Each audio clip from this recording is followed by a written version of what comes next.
Yan, ito po yung order number niya sa ating TikTok. Video mo sa video. Pwede, video mo ko. Yan, black box. Oo, kasi nagbabago-bago yung mood yun. Hindi ah. Sasasend ko kayo ate. Okay na yun. 3.5. Wala na rin ako mabibigay kay Maymay. 3.5 ko bibigay kay Maymay. Tapos, sa buhay ko.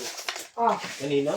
Si Maymay. Dahil, marami nagkasgas yung speaker dun sa Masaraga. Ngayon, idodonate ko sana, di ba? Magdodonate ako ng cash. Ang idodonate ko na lang sa Masaraga, yung speaker ni Aris. Yung napanalunan niya, Ate Marie Chris. So, yung cash na ibibigay ko dapat sa Masaraga, mapupunta kay Aris, 3.5. Okay? Ay, 3.5. Okay. Bundol. Tigila mo ko. Box, saan na box? Kaya tayo? Hindi na. Kain na. Kain mo na tayo. Kasi yun to boy. Pero niya boy, wala lang sabaw. Ano sa'yo boy? Hindi ko rin alam eh. Pares lang kami ni Boy.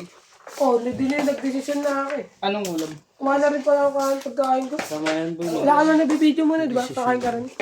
Kakain. Kunin mo na yung ano ko dun, boy. Yung Pa-setup. Ginawa ko na! Nasaan? Ay no!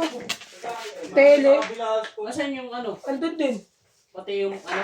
Tester, tsaka yung pang ano? Shielding. Hindi niya kinuha. Andun. Yung kulay gold. Oo. Wala ko na pagkain ko.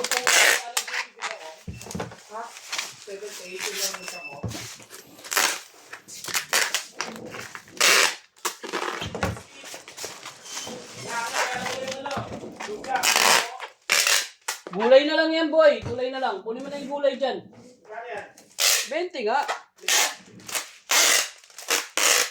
Kasi pag binaba ko yun, kaya naman, kaya Aris, in-offer ko 20. Kay Mitch, offer ko 20.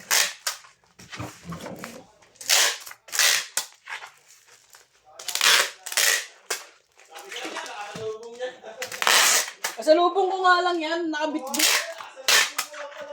Tapos, ang bigat ng dala niya. Sabi ko, bawasan ko nga 3.